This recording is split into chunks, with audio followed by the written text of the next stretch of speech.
सभी का online class में एक बार फिर से स्वागत है, अभिनंदन है। राजस्थान की कला एवं संस्कृति का टॉपिक चल रहा था। कला एवं संस्कृति में 5 दुर्ग मैंने आपको करवा दिए हैं। उसी क्रम को आगे बढ़ाते हैं और एक नए किले के साथ आज की क्लास की शुरुआत करते हैं। आज अपना जो किला रहेगा राजस्थान की कला एवं संस्कृति के अंतर्गत, उसमें अपने पढ़ेंगे सिवाना दुर्ग के बारे में। सिवाना दुर्ग के बारे में अध्ययन करेंगे। अपनी वीर गाथाओं के लिए अन्य दुर्गों की भांति सिवाना का किला भी काफ़ी चर्चित रहा है, काफ़ी विख्यात रहा है पुराने समय से लेकर के। अब भी वहाँ पर काफ़ी लोग दर्शनीय स्थल है, जैसे बांडेला तालाब वगैरह, यहाँ पर एक मेला भी आयोजित होता है, उसमें हिस्सा लेते हैं या वहाँ पर दर्शन के लिए जाते हैं। अब ये किला जो है सभी जानते हैं, सिवाना क्षेत्र जो है वो बाड़मेर में है और सिवाना का किला भी बाड़मेर जिले में है। सिवाना का दुर्ग जो है ये 56 की पहाड़ियों पर बना हुआ है। 56 की पहाड़ियां हैं बाड़मेर में, और इन्हीं 56 की पहाड़ियों में एक पहाड़ी है हल्देश्वर की पहाड़ी। सिवाना का दुर्ग जो है ये हल्देश्वर की पहाड़ी पर बना हुआ है। हल्देश्वर की पहाड़ी को ही राजस्थान का मिनी माउंट आबू कहा जाता है। जैसे अपने माउंट आबू सिरोही में है ना, वहां पर गुरु शिखर है, नक्की झील भी बनी हुई आबू पर्वत पे। उसी प्रकार राजस्थान का मिनी माउंट आबू हल्देश्वर की पहाड़ी को माना जाता है, जो कि सिवाना बाड़मेर में है। अब ये आ जाए कि 56 की पहाड़ियां कहाँ हैं, तो क्या होगा बाड़मेर। अगर ये पूछा जाए कि 56 का मैदान कहाँ है, तो 56 का मैदान याद रखना प्रतापगढ़ से बांसवाड़ा के बीच का भूभाग जो है, जहाँ पर माही नदी का प्रवाह क्षेत्र है, वो मैदान 56 नदी नालों से मिलकर बना हुआ है, उसे 56 का मैदान कहते हैं। और 56 की पहाड़ियाँ बाड़मेर जिले में हैं। अब इसके पश्चात अगर इसके निर्माण की बात की जाए, तो सिवाना दुर्ग का निर्माण जो है वो 10वीं शताब्दी में वीर नारायण पंवार ने इसका निर्माण करवाया था। वीर नारायण पंवार जो है वो राजा भोज के पुत्र माने जाते हैं। अब इस दुर्ग को प्राचीन समय में कुंभ थाना क्षेत्र के नाम से जाना जाता था। कुंभ थाना क्षेत्र या कुंभ थाना दुर्ग इसे कहा जाता था। इसी दुर्ग के आसपास कुम्मट नामक झाड़ियां पाई जाती हैं, इसलिए इसे कुम्मट का दुर्ग भी कहा जाता है। इसी दुर्ग का नाम 1308 में जब अलाउद्दीन ने आक्रमण किया, तो इसका नाम परिवर्तित करके अलाउद्दीन खिलजी ने खेराबाद दुर्ग कर दिया था। अब यह किला जो है, इसके अंदर एक प्रसिद्ध बांडेला तालाब बना हुआ है। जब अलाउद्दीन ने आक्रमण किया तो इसी तालाब को गोमांस से दूषित किया था, गाय काटी थी बांडेला तालाब में अलाउद्दीन खिलजी ने। और भी कई महत्वपूर्ण बातें हैं, आओ इनको एक बार अच्छे से समझने का प्रयास करते हैं। जैसे ये अपने पहाड़ियां बनी हुई हैं, ये कौन सी पहाड़ियां हैं? 56 की पहाड़ियां हैं। 56 की पहाड़ियां कठै गुरजी बाड़मेर में 56 की पहाड़ियां हो गई। इन्हीं पहाड़ियों के जो ऊपर का हिस्सा है उसे हल्देश्वर की पहाड़ी को कहा जाता है या बोला जाता है। हल्देश्वर की पहाड़ी, ये पहाड़ी है हल्देश्वर की पहाड़ी, और इसी पहाड़ी को राजस्थान का मिनी माउंट आबू कहा जाता है। राजस्थान का मिनी माउंट आबू कहा जाता है। इसको कहा जाता है हल्देश्वर की पहाड़ी को राजस्थान का मिनी माउंट आबू कहा जाता है। इन क्यों का गुरजी और पहाड़ियां कौन कहे? इसको इसलिए कहते हैं, एक तो अपने सर्दियों में बर्फ कहाँ जमती है, माउंट आबू या नक्की झील जो है वो जम जाती है सर्दियों में। यहाँ पर भी शीत ऋतु में या सर्दियों में इस पहाड़ी पर भी हल्की बर्फ जो है वो जमती है, इसलिए हल्देश्वर की पहाड़ी को राजस्थान का मिनी माउंट आबू कहा जाता है। अब इसी हल्देश्वर की पहाड़ी पर एक दुर्ग बना हुआ है, और उस दुर्ग का नाम क्या है? सिवाना का किला या सिवाना दुर्ग बोलते हैं इसको। सिवाना दुर्ग कहाँ है? बाड़मेर में। जैसे इसका मुख्य द्वार हो गया इस प्रकार से। अब सिवाना दुर्ग जो है, इसके अगर निर्माण की बात की जाए कि इसका निर्माण किसने करवाया था, निर्माण कार्य, तो इसका निर्माण 10वीं शताब्दी में वीर नारायण पंवार ने करवाया था।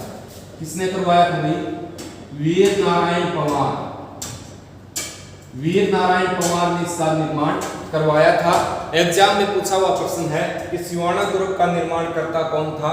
वीर नारायण पंवार ने इसका निर्माण करवाया था। वीर नारायण पंवार जो है वो राजा भोज के पुत्र थे। राजा भोज के पुत्र थे वीर नारायण पंवार। अब इसके पश्चात अगर इसके उपनामों की बात की जाए, किन किन उपनामों से जाना जाता है? एक तो इस ग्रुप को कहते हैं, क्या कहते हैं? मारवाड़ के शासकों की शरण स्थली रहा है। मारवाड़ के शासकों की शरण स्थली, ठीक बात है मुझे। और बताओ, अब देखो मारवाड़ के शासकों की शरण स्थली कैसे रहा है? क्योंकि जो मारवाड़ का जो क्षेत्र था, अब इसके दो एग्जाम्पल मैं आप लोगों को बताई देता हूं। एक तो 1544 में कौन सा युद्ध है भाई, बताओ? 1544 में गिरी सुमेर का युद्ध हुआ था या जैतारण का युद्ध हुआ था? किसके मध्य? शेरशाह सूरी और मालदेव के मध्य युद्ध हुआ था। गिरी सुमेर का युद्ध या जैतारण का युद्ध, जैतारण पाली में पड़ता है। उस समय 1544 में जैतारण या गिरी सुमेर का युद्ध हुआ, शेरशाह सूरी व मालदेव के मध्य। इस युद्ध में मालदेव पराजित हो जाता है और मालदेव वहां से भागकर सिवाना दुर्ग में शरण लेता है, यानी कि शरण स्थली, आपातकालीन राजधानी भी से अपने कह सकते हैं। अब यह जो युद्ध हुआ, आप लोग इसके बारे में जानते भी होंगे। 1544 का गिरी सुमेर का जो युद्ध हुआ, इस समय इसी युद्ध में ही शेरशाह सूरी ने कहा था कि मैं मुट्ठी भर बाजरे के लिए आज हिंदुस्तान की बादशाहत खो देता। यानी कि मारवाड़ का जो क्षेत्र था पुराने समय में, यहाँ पर कोई विशेष अनाज वगैरह भी नहीं होता था, ऐसी कोई संपदा भी यहाँ पर नहीं थी। तो मुट्ठी भर बाजरे के लिए मैं हिंदुस्तान की बादशाहत खो देता, यह कथन शेरशाह सूरी का है और ये गिरी सुमेर के युद्ध में शेरशाह सूरी ने कहा था। गिरी सुमेर को युद्ध क्या क्या के मध्य हुआ? शेरशाह सूरी व मालदेव के मध्य हुआ था। मालदेव पराजित हुआ और सिवाना दुर्ग में आकर के शरण लेता है। दूसरी घटना की अगर बात की जाए, बादराजून पड़ता है, बदराजून या बादराजून जालौर में। अब इस समय क्या हुआ था? देखो 1570 में अकबर ने नागौर दरबार लगाया। नागौर दरबार की घटना में मैंने आपको बता दिया था, बीकानेर का शासक राय सिंह आया, उसको कुछ समय के लिए मेहरानगढ़ का शासक नियुक्त किया था अकबर ने। पृथ्वीराज राठौर जो बीकानेर का शासक वंशज था, उसको अकबर ने गागरोन का किला भेंट स्वरूप प्रदान किया था। इस समय रावचंद्र सेन ने अकबर की अधीनता स्वीकार नहीं की, तो अकबर ने जोधपुर पे मेहरानगढ़ पर आक्रमण किया। उस समय चंद्रसेन भागकर जाता है और बादराजून जालौर को अपनी राजधानी बना लेता है। उसके पश्चात अकबर बादराजून पर आक्रमण करवाता है, तो बादराजून जालौर से भाग करके रावचंद्र सेन इसी दुर्ग में आकर के ठहरा था। रावचंद्र सेन भी इसी दुर्ग में आकर के शरण लेता है। कहने का मतलब यह है कि मारवाड़ के शासकों की शरण स्थली रहा है कौन सा दुर्ग? सिवाना का दुर्ग, बाड़मेर। अब अगर दूसरे नंबर पे बात की जाए उपनामों में, तो इसी दुर्ग को कुंभ थाना क्षेत्र या कुंभ थाना दुर्ग कहा जाता है। सिवाना के किले को ही कुंभ थाना दुर्ग के नाम से जाना जाता है। इसी दुर्ग को कुम्मट का दुर्ग या कुम्मट का किला भी कहा जाता है, क्योंकि इस दुर्ग के चारों तरफ क्या है? कुम्मट नामक झाड़ियां जो हैं वो खड़ी हैं चारों तरफ। इनकी संख्या ज्यादा है, बहुतायत यहाँ पर पाई जाती है। कौन सी झाड़ियां हैं ये? कुम्मट की झाड़ियां इनको कहा जाता है। अब ये झाड़ियां होने के कारण इस दुर्ग को कुम्मट का दुर्ग भी कहा जाता है। कुम्मट के बीज जो हैं वो अपने पंचकूटा में शामिल हैं, जैसे सांगरी है, कैर है, पंचकूटा है, ये सभी आते हैं ना, उसी में आती है कुम्मट का किला, कुम्मट के बीज काम में लिए जाते हैं। और इन्हीं झाड़ियों की वजह से इसे क्या कहते हैं? कुम्मट का किला कहा जाता है। इसी दुर्ग को ही जालौर दुर्ग की कुंजी कहा जाता है। जालौर दुर्ग की कुंजी, कुंजी यानी कि क्या है? चाबी। जालौर दुर्ग की चाबी भी यो ही किलो है, कौन सो? सिवाना दुर्ग। या कौन सी चाबी है गुरुजी? कि वो किलो ले जाकर के जालौर किले के लगाते तब खुलता वो, ऐसा नहीं है। जब इधर से आक्रमण होते तो जालौर किले तक पहुंचने से पहले इस किले को फतेह करना आवश्यक होता था, क्योंकि यहाँ के शासकों का संबंध जालौर के शासकों के साथ था। जब इस पर आक्रमण होता तो जालौर के शासक सहायता करते थे। यानी अगर आपको जालोर किले तक पहुंचना है तो उससे पहले आपको सिवाना दुर्ग बाड़मेर का जो है इस दुर्ग को पार करना पड़ेगा। इसलिए इसे जालोर दुर्ग की कुंजी भी कहा जाता है, सिवाना दुर्ग का ही नाम है। अब ये तो हो गई बातें। अब इस दुर्ग में अन्य क्या क्या घटनाएं हुई। इस दुर्ग में जय नारायण व्यास को कुछ समय के लिए बंदी बनाकर रखा गया था, यहाँ पर कैद किया गया था। मारवाड़ किसान आंदोलन हुआ, उसका नेतृत्व जय नारायण व्यास ने किया था। जय नारायण व्यास ने ही मारवाड़ हितकारिणी सभा का गठन किया था, याद रखना, अच्छा प्रश्न है। जय नारायण व्यास ने ही अखबारों का प्रकाशन करवाया था। अखंड भारत और अग्निबाण नामक समाचार पत्रों का प्रकाशन भी जय नारायण व्यास ने ही करवाया था। उस समय इसको बंदी बना करके सिवाना दुर्ग में रखा गया। आगे इसी दुर्ग में एक प्रसिद्ध बांडेलाव तालाब बना हुआ है। बांडेलाव तालाब भी इसी दुर्ग में बना हुआ है, जो 1308 में अलाउद्दीन खिलजी यहाँ पर आक्रमण करता है। उस समय अलाउद्दीन ने इसी तालाब में गाय काटी थी या गौ मांस से इसको दूषित किया था, बांडेलाव तालाब को। ये वही तालाब है, इस दुर्ग में देखने को मिल जाता है। आप कभी गए भी होंगे सिवाना दुर्ग में। सिवाना दुर्ग में एक छोटा सा तालाब बना है, चतुष्कोणीय आकृति में बना हुआ तालाब है, जो कि बांडेलाव तालाब के नाम से जाना जाता है। अब इसी दुर्ग में नाम आता है बाइला पंवार का। बाइला पंवार कौन था? सातल देव का सेनापति था, लेकिन इसका विश्वासघात जाना जाता है। विश्वासघात किया था इसने, विश्वासघात के कारण, यानी कि बाइला पंवार का संबंध या बाइला पंवार का विश्वासघात किस दुर्ग के लिए प्रसिद्ध है? तो सिवाना दुर्ग में। ये मैं अभी आपको दर्शा के लिखवाऊंगा, उसमें इसकी घटना बता देंगे। इस दुर्ग के पीछे से एक रास्ता आता है और वो रास्ता बाइला पंवार ने बताया था। जालोर किले में भी यही घटना हुई थी। पीछे के रास्ते से अलाउद्दीन की सेना दुर्ग को पार करने के लिए चढ़ी थी। हाँ, ये महत्वपूर्ण बातें इसके संदर्भ में बनती हैं। अब ये वो किला है जिसमें डेंकुली यंत्र का सर्वाधिक प्रयोग किया गया। डेंकुली यंत्र का सर्वाधिक प्रयोग भी इसी दुर्ग में किया गया। ये पहले मैं आपको बता चुका हूं। डेंकुली एक पत्थरों की वर्षा करने वाला यंत्र होता था, जिसका प्रयोग दुर्ग के ऊपर से जो शत्रु की सेना चढ़ती थी उस पर पत्थर बरसाने के लिए किया जाता था। वर्तमान में डेंकुली यंत्र जो है वो गागरोन के किले में आज भी सुरक्षित रखा हुआ है, लेकिन डेंकुली यंत्र का सर्वाधिक प्रयोग सिवाना दुर्ग बाड़मेर में हुआ था। अब आगे अगर बात की जाए तो यहां बात करते हैं। यह किला जो है ये 2 शासकों के लिए प्रसिद्ध रहा है। 2 शासक हुए, कौन सा है मुझे बता दो। 2 शासकों के लिए प्रसिद्ध है। यहां दिख रहा है क्या? हाँ, यहां पर लिख देते हैं। 1308 में अलाउद्दीन खिलजी ने आक्रमण किया। अलाउद्दीन खिलजी ने आक्रमण किया और उस समय यहां का शासक सातल देव था। उस समय यहां का शासक सातल देव था। अब इस युद्ध में सातल देव जो है वो पराजित हो जाता है और वीरगति को प्राप्त हो गया। रानियों ने उस समय जौहर कर लिया और ये क्या हो गया? इस दुर्ग का प्रथम शाखा था। अब कंफ्यूज नहीं होना है।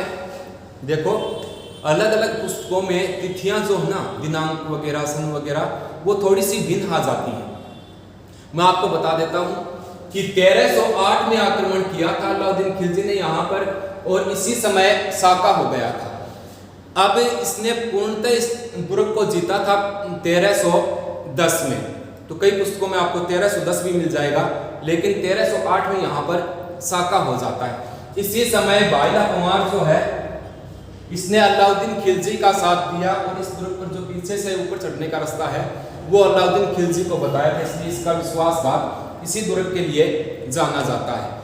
अब उस समय यहाँ पर जब अलाउद्दीन की सेना आकर के ठहरी, इस दुर्ग में क्या बना हुआ है? बांडेलाव तालाब बना हुआ है। इस दुर्ग के आगे बांडेलाव तालाब अब इस दुर्ग में बांडेलाव तालाब में अलाउद्दीन खिलजी अपने घोड़ों को पानी पिलाने के लिए छोड़ता है और समय पानी पीने का प्रयास करता है यहाँ पर झुककर। तब यहाँ पर सातल देव ने आवाज लगाई थी कि आप इस तालाब को अपवित्र कर रहे हो। अपवित्र का नाम लेते ही अलाउद्दीन खिलजी ने इसको गौमांस से दूषित किया था, बांडेलाव तालाब को, सिवाना दुर्ग बाड़मेर में जो बना हुआ है।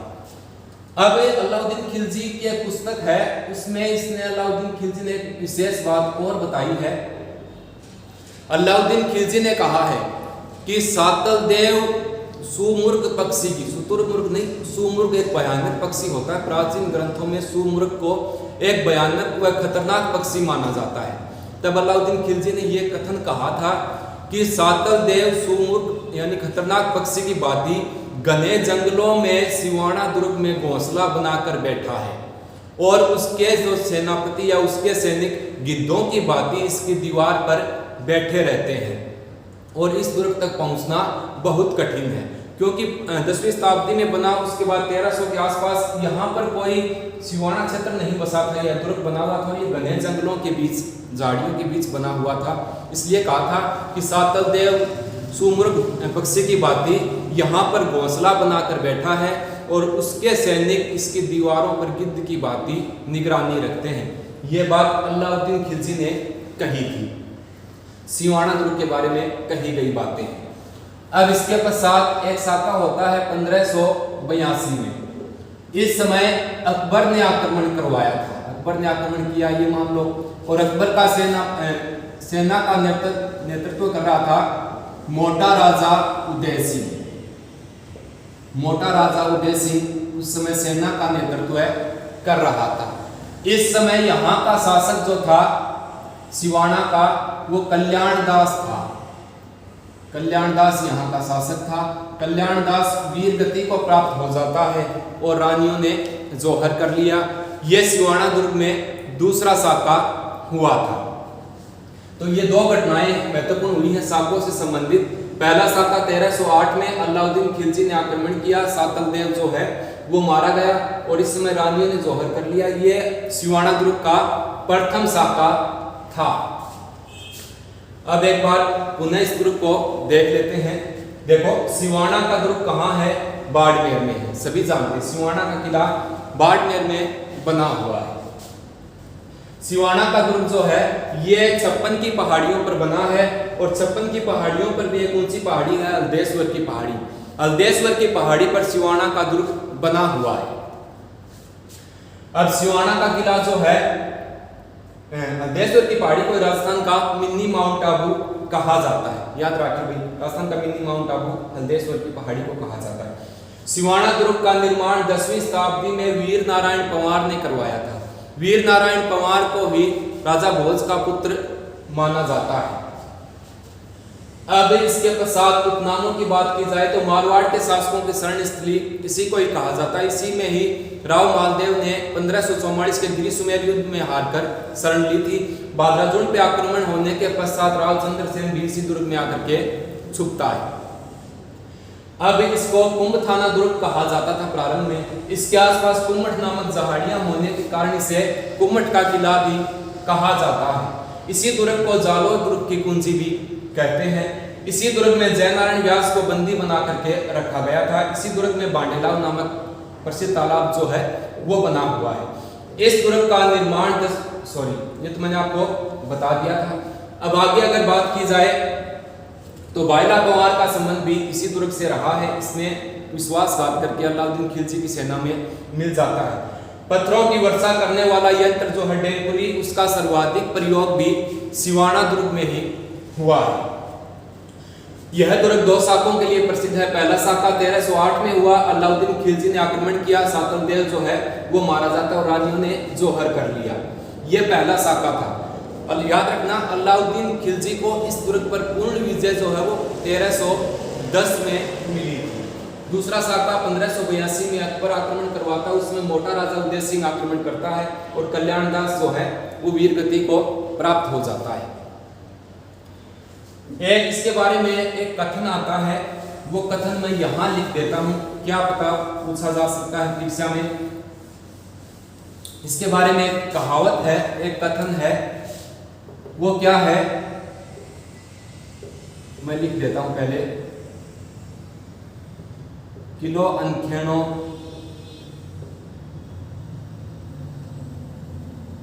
राखिए। चलो ये इतनी महत्वपूर्ण नहीं है बात। हाँ, किलो अनखेणो यूं कहे आओ कल्ला राठौड़। किलो अनखेणो यूं कहे आओ कल्ला राठौड़,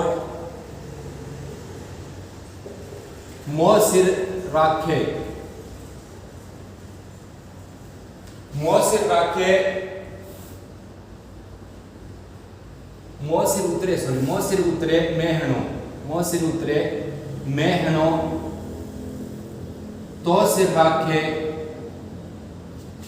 तो सिर बांधे मोड़। ये जो कथन है, ये कथन सिवाना ग्रुप के बारे में कहा गया है। किलो अनखेणो यूं कहे आओ कल्ला राठौड़, मोह सिर उतरे मेहनो तो सिर बांधे मोड़। ये कथन, वैसे ये कल्लाजी राठौड़ के बारे में, यहाँ कल्याण दास है। कल्लाजी राठौड़ का संबंध चित्तौड़गढ़ दुर्ग में जब युद्ध हुआ उस समय वीरगति को प्राप्त हुए थे, उनसे संबंधित है। और उनके बारे में, कल्लाजी राठौड़ के बारे में कहा जाता है कि उनकी शादी हो रही थी, वो सिर पर मोड़ बांध करके तैयार थे शादी के लिए। उस समय जो है चित्तौड़ पर आक्रमण होता है, अकबर ने आक्रमण किया था 1567-68 में। तब वहां पर अपने शादी को या अपने विवाह को बीच में छोड़कर ही सेहरा बांधे हुए ही वहां पर युद्ध के लिए जाता है। तो ये कथन इसमें इसके लिए क्यों कहा गया है, यहाँ पर कल्लाजी राठौड़ को याद किया गया है इस साके के समय कि अकबर ने अब यहाँ आक्रमण किया है, तो कल्लाजी राठौड़ आप यहाँ पर बचाव करने के लिए भी आओ, हमारी सहायता के लिए पहुंचो। तो ये सभी बातें हैं सिवाना दुर्ग के बारे में। अब इसके पश्चात बात करते हैं आगे। देखो अगला किला जो है वो भी साथ ही करवा देते हैं, इसके बारे में याद रखना अच्छे से। अब कथन जो है इसको याद रखना। देखो किलो अनखेणो यूं कहे आओ कल्ला राठौड़, मोह सिर बांधे, एक युक्ति मिटा देते हैं, अच्छे से इसको याद करना है।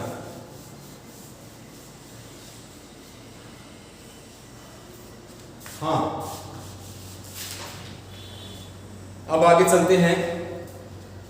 यह तो था सिवाना का दुर्ग जो अपनी वीर गाथाओं के लिए चर्चित रहा है, विख्यात रहा था। इसी क्रम को आगे बढ़ाएं तो लगातार करवा ही देते हैं आप लोगों को। अगला दुर्ग अपने कौन सा है, जयगढ़ का किला, जयगढ़ दुर्ग। जयगढ़ दुर्ग जो है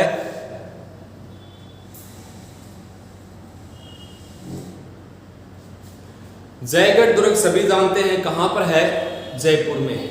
जयगढ़ दुर्ग का निर्माण 1620 से 1667 के मध्य, 1620 से 1667 के मध्य किसने करवाया था, मिर्जा राजा जयसिंह ने करवाया था। मिर्जा राजा जयसिंह ने इसका निर्माण करवाया था। एक बार सुन लो अच्छे से। जयगढ़ का किला जो है कठै है, जयपुर में है। जयगढ़ जयपुर में और जयसिंह ने निर्माण करवाया। अब इसके पश्चात अगर बात की जाए तो 1620 से 1667 के मध्य मिर्जा राजा जयसिंह ने इसका निर्माण करवाया था। ठीक बात है, मुझे परीक्षा में पूछी हुई है और हमारी सही भी की हुई है।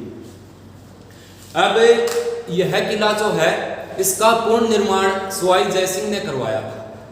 जयगढ़ का किला जो है यह चिलय का टीला स्थान पर बना हुआ है। मानसिक के समय इसी दुर्ग को चिलय का टीला कहा जाता था। जयगढ़ का किला जो है इसी में ही एशिया का सबसे बड़ा तोप डालने का कारखाना बना हुआ था। ये महत्वपूर्ण बात है। एशिया का तोप डालने का सबसे बड़ा कारखाना किस दुर्ग में था, जयगढ़ दुर्ग में ही था। इसी दुर्ग में एशिया की सबसे बड़ी तोप रखी हुई है, जयबाण, जो कि एशिया की सबसे बड़ी तोप है। किस दुर्ग में है, जयगढ़ दुर्ग में रखी हुई है।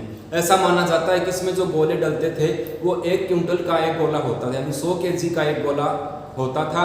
और इस तोप को सिर्फ एक बार ही चलाया गया, एक बार ही गोला दागा गया था और वो गोला चाकसू के पास जाकर के गिरा था। जहाँ पर गोला गिरा वहाँ पर एक तालाब बन गया, वो आज वहाँ पर तालाब बना हुआ है, समझ गए, चाकसू के आसपास गिरा था। ऐसा मानते हैं, ऐसी मान्यता है कि इस तोप को चलाने वाला जो है वो साथ ही मर जाता है, इसलिए शायद एक बार ही चलाया होगा। अब इसी दुर्ग को रहस्यमय दुर्ग कहा जाता है। इस दुर्ग में भूल भुलैया बना हुआ है। ऐसा मानते हैं कि इस दुर्ग का इस्तेमाल जो है, इसका प्रयोग राजनीतिक बंदियों को जेल के रूप में काम में लिया जाता था। इस दुर्ग को यानी कि राजनीतिक बंदियों को बंदी बना करके यहाँ पर रखा जाता था। ऐसा भी माना जाता है, ऐसी मान्यता, ऐसी किंवदंतियों के अनुसार है कि इस दुर्ग का रक्षक जो है वो काल भैरव को माना जाता है, जयगढ़ दुर्ग का। जयगढ़ का किला जो है, चलो एक बार देख लेते हैं साथ में। मिर्जा राजा जयसिंह ने इसका निर्माण करवाया था और इसका पूर्ण निर्माण सवाई जयसिंह ने करवाया था। सवाई जयसिंह ने इसका निर्माण करवाया था, सवाई जयसिंह द्वितीय। अब इससे जो भी क्वेश्चन आए उसके संदर्भ में कुछ बातें आती हैं, उससे जुड़ी हुई बातें होती हैं, उन बातों को समझा करो। जैसे ये पूछे कि मिर्जा राजा जयसिंह को मिर्जा की उपाधि किसने दी थी, तो मिर्जा राजा जयसिंह को मिर्जा की उपाधि किसने दी थी? शाहजहां ने दी थी, शाहजहां ने दी थी मिर्जा की उपाधि। ठीक बात है। सवाई जयसिंह द्वितीय को सवाई की उपाधि किसने दी थी? सवाई की उपाधि देने वाला शासक कौन था? औरंगजेब था। कौन तो भाई? औरंगजेब। यह तो गुरुजी हमारी याद है, कई बार नूर आगे चढ़, ये अपने याद है, लेकिन जब परीक्षा में आने तब याद को नहीं हुआ है, गलत हो जाए, विकल्प जो है ऑप्शन वो मिलता जुलता सा हुआ है परीक्षा में, तब गलत हो जाते हैं। इनको थोड़ा ट्रिक के हिसाब से आपस में जोड़ के रखा। अब ये शाहजहां है, इसने मिर्जा की उपाधि दी थी किसको? जयसिंह को। अब आपको एक नाम हमेशा सुना हुआ भी है, चर्चित भी रहा है, सानिया मिर्जा को आप जानते हो ना? सानिया मिर्जा को जानते हो, लेकिन यहाँ पर सानिया मिर्जा नहीं है, यहाँ पर शाहजहां है, शाहजहां, यानी कि मिर्जा की उपाधि किसने दी है? शाहजहां ने। अब ये देखो, ये होता है सवा और ये हो गई है कोई जेब।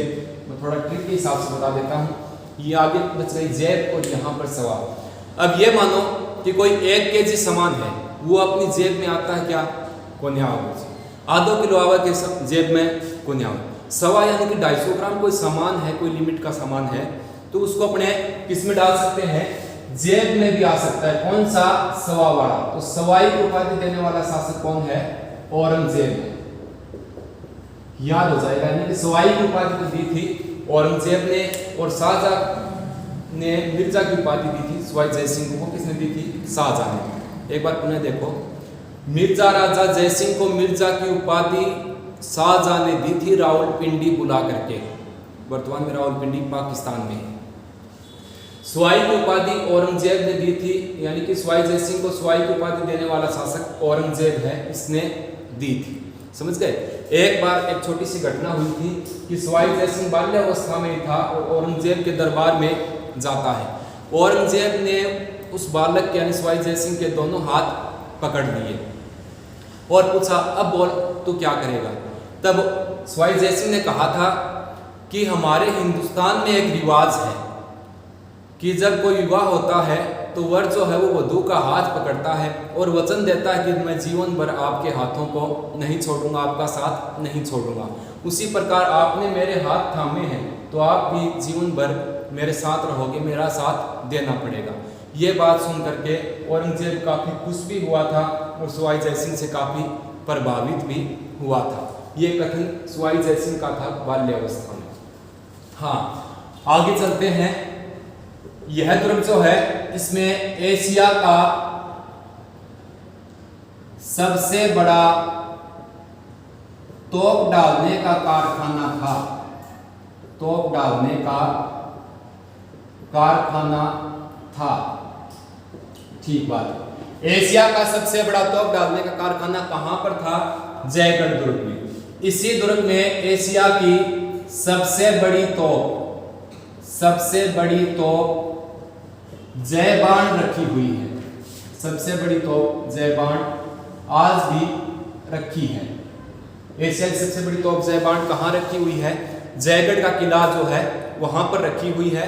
जयगढ़ का किला जयपुर में।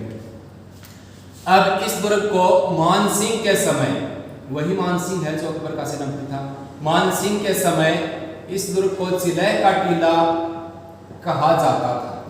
चिलह का टीला इसी दुर्ग को कहा जाता था। इंदिरा गांधी के समय यानी जब इंदिरा गांधी का शासन था, इंदिरा गांधी के समय इस दुर्ग में विशाल खजाने की खोज हुई थी। विशाल खजाने की खोज हुई थी, ऐसी मान्यता है। यानी कि ये कहें कि इंदिरा गांधी के शासनकाल में इस दुर्ग में, जयगढ़ दुर्ग में एक सर्च अभियान चला था और इस सर्च अभियान में ऐसा मानते भी हैं कि यहाँ पर विशाल खजाने की खोज हुई थी जयगढ़।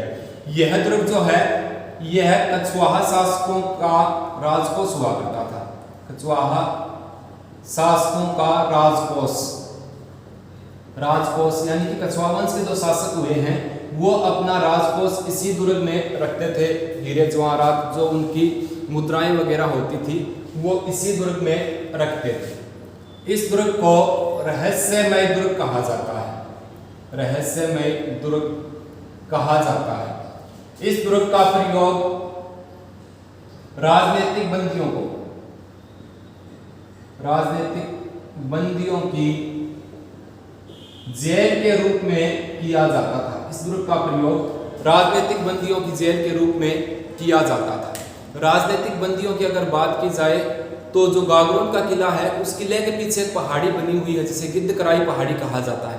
उस पहाड़ी पर राजनीतिक बंदियों को सजा दी जाती थी और इस दुर्ग का प्रयोग क्या था? राजनीतिक बंदियों की जेल के रूप में काम में लिया जाता था।